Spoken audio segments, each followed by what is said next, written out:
Assalamualaikum dan salam keluarga Malaysia. Anda bersama saya Nur Zamri dalam berita Semasa 4.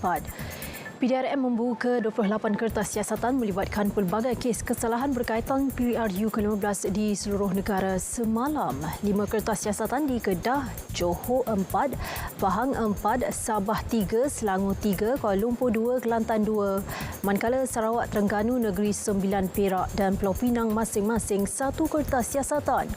Pengarah Operasi PRU ke-15 PDRM Datuk Seri Hazani Ghazali berkata PDRM turut menahan seorang wanita di Kota Star Kedah kerana disyaki mencabut bendera parti politik yang dipasang di atas jambatan Alus Semadum. Selain itu, PDRM turut mengeluarkan sebanyak 1,907 permit ceramah PRU ke-15 semalam. Agensi di bawah Kementerian Dalam Negeri KDN berada pada tahap kesiapsiagaan tinggi untuk memastikan hari pengundian PRU 15 esok berjalan lancar. Menurut Menteri Dalam Negeri Datuk Seri Hamzah Zainuddin, pihaknya turut bersedia dengan kemungkinan berlakunya banjir di mana-mana lokasi hotspot yang telah dikenal pasti seluruh negara. Tambah beliau, simulasi banjir dan PRU ke-15 telah dibuat sebelum ini dan diharap tidak timbul situasi luar jangka. Jelasnya pada sidang media selepas Majlis Perbarisan Tamat Latihan Pegawai-Pegawai Kadet Immigration Grade KP41 dan Grade KP29 di Putrajaya. Kerajaan baru yang diberi mandat selepas PRU ke-15 perlu merangka asas ekonomi yang kukuh sepanjang 100 hari pentadbirannya. Yang di-Ketua Dewan Perniagaan dan Perindustrian Melayu Terengganu Ahmad Izzani Abu Ghani berkata, ramai yang memerlukan bimbingan dan suntikan modal bagi merangsang semula momentum ekonomi rakyat. Katanya pakej-pakej ransangan dan pembangunan industri kecil dan sederhana perlu diperkasa dan distruktur dengan baik bagi melonjakkan ekonomi rakyat.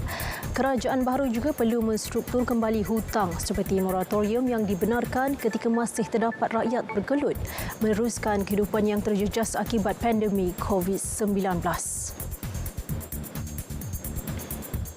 50 belia pertubuhan bukan kerajaan, Airilis Anak Muda dan Persatuan Mahasiswa Macang Malaysia Pemancar yang hari ini turun padang membantu kempen PRU ke-15 calon BN Datuk Ahmad Jazlan Yaakob. Fokus mereka tertumpu di Pasar Tani Macang dengan berkempen mendekati pengundi dengan mengedarkan risalah pilihan raya kepada orang ramai.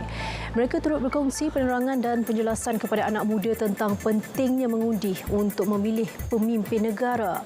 Selain itu, orang ramai juga diingat memilih calon tepat dan berwibawa bagi membawa suara rakyat ke peringkat tertinggi. Parlimen Macang menyaksikan pertembungan 4 penjuru masing-masing calon PN, Perikatan Nasional, Pakatan Harapan dan Putra. Orang ramai disaran melaksanakan tanggungjawab sebagai warga negara dengan keluar mengundi esok. Ia penting bagi kestabilan agenda pembangunan negara khususnya aspek ekonomi dan sosial.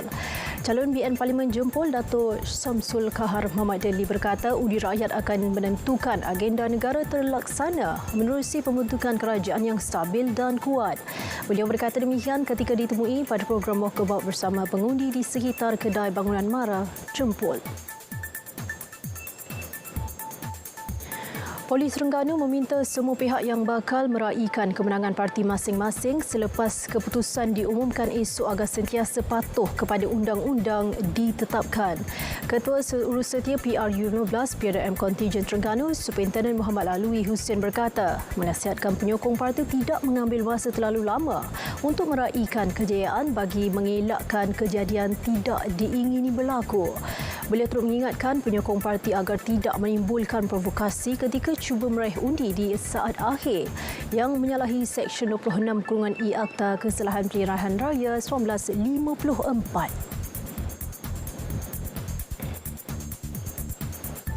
Pelaporan itu mengakhiri berita semasa buat hari ini. Saya Nur Zamri. Assalamualaikum dan salam keluarga Malaysia.